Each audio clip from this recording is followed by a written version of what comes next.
At a level 2 and level 3, we get a level n by generating that sequence, and that will give us 3 n to the n.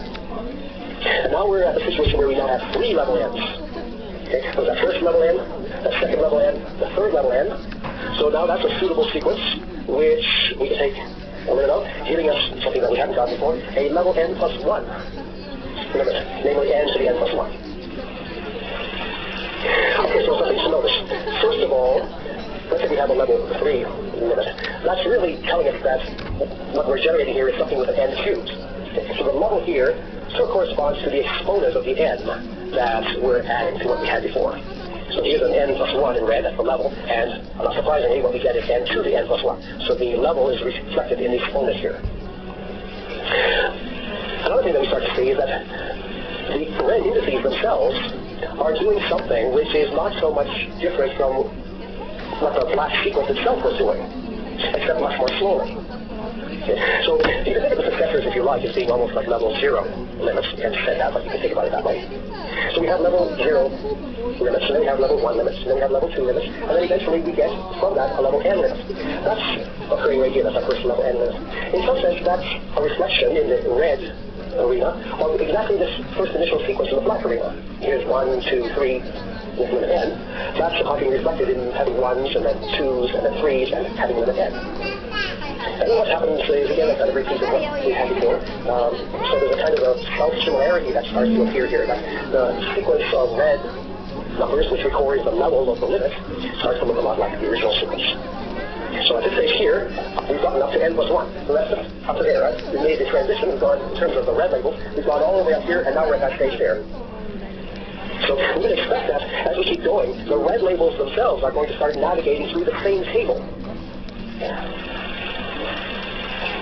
It's kind of self-similarity here, like a fractal aspect or something like that.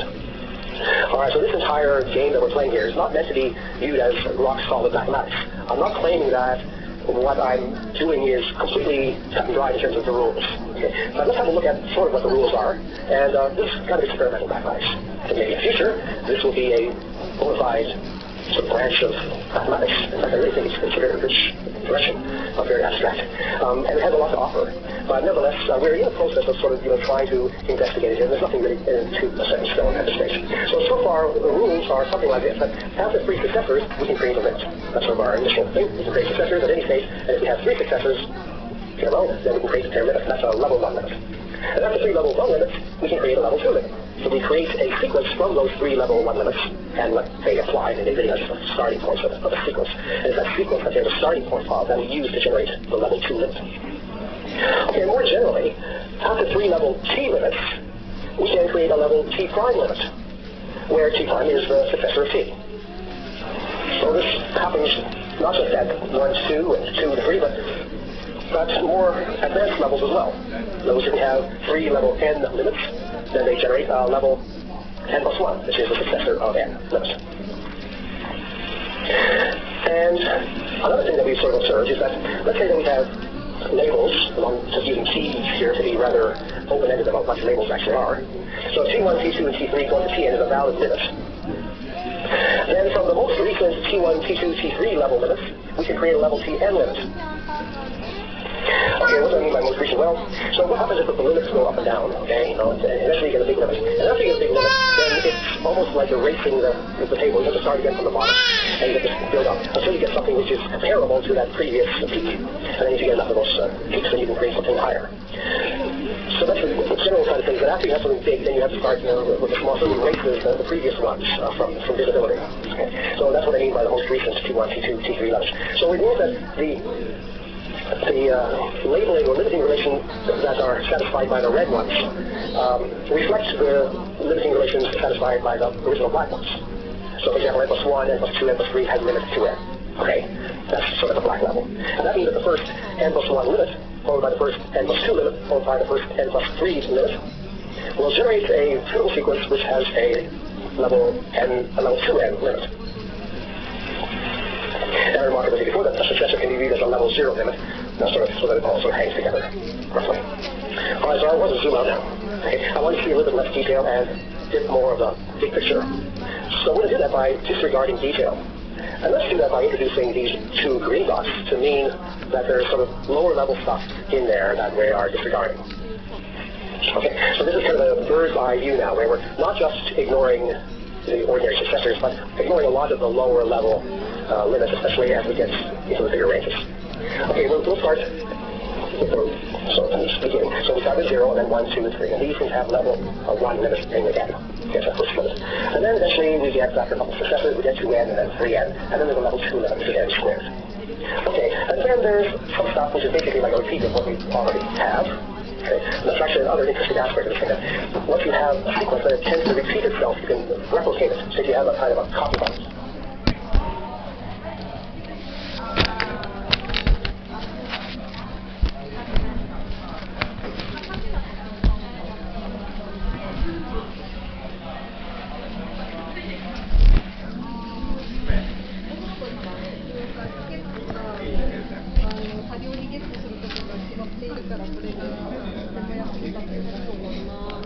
Because we see 1, 2, 3 as limit n. And so the first one and the first two and the first three are legitimate entities to create a new sequence, which is going to have limit of level type n. There it is there. It's n to the n. So level n limit.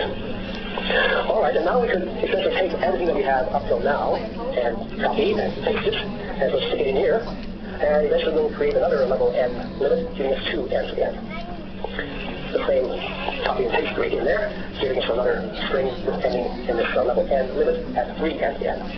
And now we have 3 successive level n's, okay, 3 successive level n's gives us the successor of that one, which is n plus 1. This is our first n plus 1, which is n to the n plus 1. Okay, now we copy everything that we have here, at least copy the steps, right, and basically paste it in there, and we get a whole sequence much like this, and we get our next n plus 1 limit, which is 2 n to the n plus 1. And then copy it again right there, we get the next n plus 1, which is 3 n to the n plus 1. Now we have 3 successive n plus 1s, that generates an n plus 2 limit. Okay, more steps to the next n plus 2, more steps to the next n plus 2, which generates the next n plus 3 limit. There's n to the n plus 3. And now the first n plus 1, the first n plus 2, the first n plus 3, that corresponds to these 3 dots here. That sequence has limit 2n. So this one, and this one generate a new sequence, which is going to have level limit 2n, and it is n to the 2n. Each point here is obviously a level limit. Okay, and now we're going to skip some more stuff. I mean, kind of imagine how things go. In fact, you can actually fill in all the details to try to give some more structure to what we're doing here. So from this 2n, eventually we get to a 3n level, limit, which is n to the 3n. And now once we have an n, the last n was this one here, we have n level limit, and then a 2n level limit, and then a 3n level limit. Let's look at that. So n to the n, and then n to the 2n, and then n to the 3n, and they generate for us a level n squared limit, which is n to the n squared.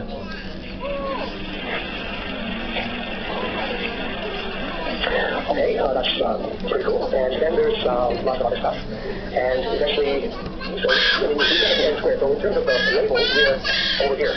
The labels in red are only at this stage here. So we're going to start heading for labels. So eventually we can keep on going. Eventually the labels will get up to n cubed, which is right here. Okay.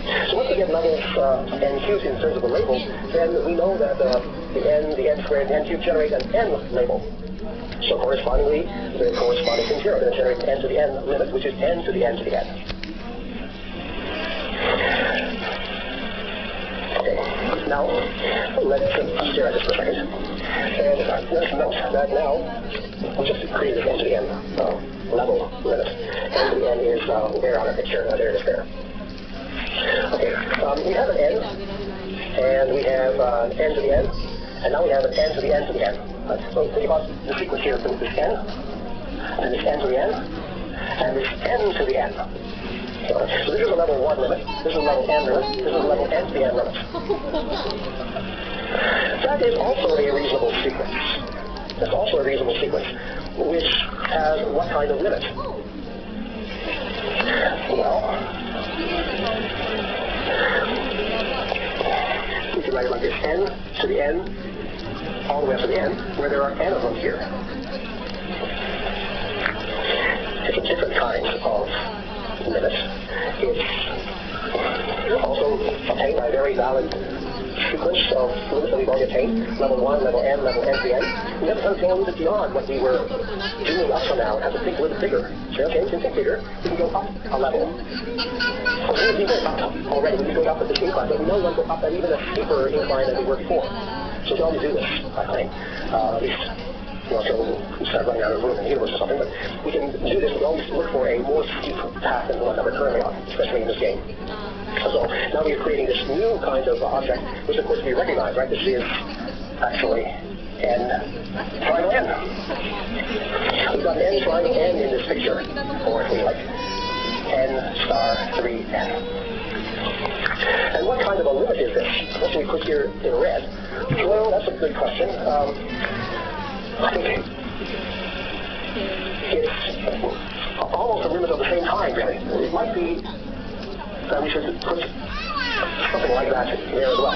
Maybe we want to argue about this, what kind of a limit that is, but in any case, it's the situation now that this limit that we are doing here is, I think, pretty comparable to the object itself. So we get a situation where the limit and the label have pretty well caught up. Okay? Up till now, previously the labels were lagging far behind the actual objects.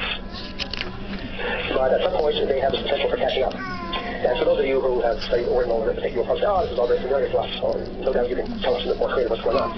But you see that there's a distinction, right? We're still basically talking, at least in principle, of finite integer arithmetic here, natural number arithmetic. There's no infinite sense at all here. So this is a kind of mirror to what the set theorists are doing, but in a more finite domain, even though the actual domain is actually incredibly big. In principle, you couldn't really write down these operations effectively in the known universe, even for very simple numbers. If you want to calculate 5 and star this operation 6, well, it would easily blow out of the universe in any kind of reasonable way. So we've come quite a ways here in creating these bigger and bigger operations for natural numbers. Now, underneath this section, there's actually some very interesting computing or programming challenges. I want to alert the programmers amongst you of this very interesting possibility of thinking about this.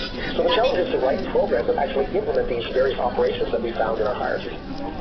So, for example, we started out, our first limit was star 1, star 2, star 3, etc. That sequence generated this limit star n. And so to get at star n, we really had to use this basic defining property. Right? The defining property was that m star n k, if m and k are natural numbers that we want to multiply using this operation, the definition is that it's n star k k. And so to implement this, you have to have a program that allows you to compute all of the stars. You really need to have all of the stars at your disposal. And we say that in the following way. We really need a program that computes for natural numbers m, k, and let's say t, the product m star t k. And we want to be able to do that kind of general computation. And if we can do that general computation, well then calculating m star n k will be easy. Now this particular combination of things is actually something with a very long and distinguished pedigree. It's essentially what's called Ackermann's function. Okay, it's not exactly Ackermann's function. Ackermann's function differs from this by just a bit of a shift by one in a couple of these variables. Okay, but it's essentially the idea of Ackermann's function. And that goes back quite a long way to 1928. Long before we had computers and such.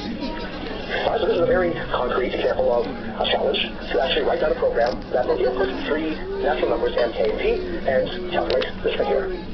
That's not that hard. You can touch on that. But this is a good starting point. So if we consider going up a few rungs, straight to the limit star n, star 2n, star 3, and going towards star n squared. Right. So in order to get this star n squared operation, we then really want to have all of the star k's that will have this entire sequence at our disposal. Because the definition, I remind you, of m star n squared k, m and k are natural numbers, the definition is that it's m star k and k. Take the kth element in the sequence and use that as the operation. Okay, so to implement this kind of thing, you want to have a program that computes something like this. That computes for 3 natural numbers, say m, k, and l, the product m star ln k. So l is 3, it would calculate m star 3n k. So we want though to have control over not just any one of these, but all of them together. So we will encode that by a bigger program that inputs 3 things rather than just 2 things.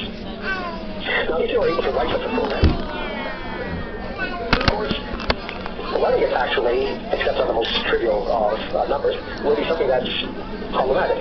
Well, you click the run button, but what will happen is that this thing will just start churning away and start filling up your hard drive, and eventually everything will just overwhelm your system. So you're not going to be able to run this and finish the program generally, but nevertheless you can still create such a program, and this program then is a tangible manifestation of this operation, even if we can't actually implement it by running it to conclusion. So I think there's an interesting challenge here to those who like to program. Quite a lot of people these days. So who can create a program for, say, star n squared? And then going up some levels to star n to the n, for example. This is already perhaps hugely challenging. And maybe even ultimately for something like star n triangle n. And that's very challenging. We probably want to start much more modestly here. And, but it's something that people can actually write down programs, and we can check whether these programs actually work theoretically. I think it's cool. Okay, so what happens after this star n triangle n that we've now arrived at? Of course, we can keep going. We can always take successors, and then having a few successors, we can take limits and so on. So we can keep on going, but I don't really have a very clear idea of how the story unfolds. And I have some intuition, and it's, I think, rather challenging to proceed up this ever-increasingly sloping path. So it's a very steep road, and there's all kinds of forks, and you have to make decisions, and there's probably pitfalls and wrong turns possible. So, it gets very high with, of course, very heady scenery and dizzying heights. So, just to give you an orientation, we could start, of course, with star n triangle n, and we could do kind of obvious things. We could take successes. Okay, we could take, add 1. So maybe we'll just replace this with the index stuff, so we'll just start with n. So after that, we could, of course, add 1, and then we could add 2, we could add 3, and so on. Eventually, we would add n. Okay, and then eventually, without being very consistent here, we'd get something like n triangle n plus. Now, the second thing here can really go through the entire sequence that we've already generated. We can go to n squared, n cubed, n to n, and so on. So eventually, we get to essentially this thing itself again, repeated here, and that we wouldn't call it this; we would call it 2n triangle n. So it's a long road, though, from n triangle n to this one. Basically, you have to go through the entire procedure that we've already gone through. And then after this, we'll eventually get to n times n triangle n. And let's think about what that involves. So that's like n times the sequence, n to the n all the way up to n, but there's n of them here. That's n triangle n. And when we multiply that by n, what we're doing is we're basically adding 1 to the exponent. So we could write that as n to the, okay, so then there's all these n to the n. And so this part of it is having 1 added. Okay, then we can keep on going perhaps in some way, and eventually this 1 then can become n, and then we can play kind of the same game that we're doing at the previous level, and this can eventually become multiplying this whole thing up by n instead of just adding. And then that effect is really actually to add 1 to the next little tower. Okay? And so there's the possibility of eventually, adjusting each one of these exponents, of increasing that top end. So there's all kinds of things that possibly could happen here. And the natural question is there some consistent way, perhaps, of getting to, and now it's a question here, okay, so I have to think about these things. It doesn't make sense to perhaps eventually finally get to something like n star, this is n star 3. How about n star 4n? So this is n triangle 3n. Is it possible to create some sequence of sequences of sequences of sequences and so on? So eventually we get n triangle 4n. Well, if we are able to do that, if we have the n triangle 1, n triangle 2, n triangle 3, can we sort of program it so that we can get an arbitrary one there? So if we're able to get the arbitrary one there, in other words, if we're able to extend our thinking so that we might be able to get this, then we could take a limit of that kind of sequence, and we could end up with n star n n. And now, possibilities emerge that now this label down here can start being subjected to the same kinds of ladder considerations that we've already been talking about. Maybe it might be possible to eventually get to something like n star, and then this label down here is n squared n, or maybe even n star n to the n, n. And of course, all of these things here are just meant to be the labels of the original operation. So these are already labels of our operation star. Okay, this is all very questionable, it's all very murky. To me, it's like a fog out there. I don't really know how it goes, and I can't say it's a consistent theory here, but there's probably all kinds of exploration that we've done here. Okay, I think teams of people could work on this for decades. It's just some endless zoo. Maybe it's not endless, but maybe it's some vast labyrinth. Maybe it's a long and winding road. Okay, but to be really explicit, what we want is ultimately to have control over these things in the sense of actually having computer programs. Okay, so it would be fun to have computer programs that actually follow our theoretical structures, and that's a sort of way of pinning down what we're doing, so that we're not so much in fantasy land. We certainly run the risk of emerging some kind of fantasy journey here. Okay, so lots of fun, I think. Lots of thinking, perhaps, for future generations. And perhaps set theorists who are maybe tired of doing the old ordinal stuff, which is a little bit shaky and dubious, might want to come and have a go. They could probably help us out here. Okay, so that's all very good. We've gotten a good appreciation for the complexity, the overwhelming scale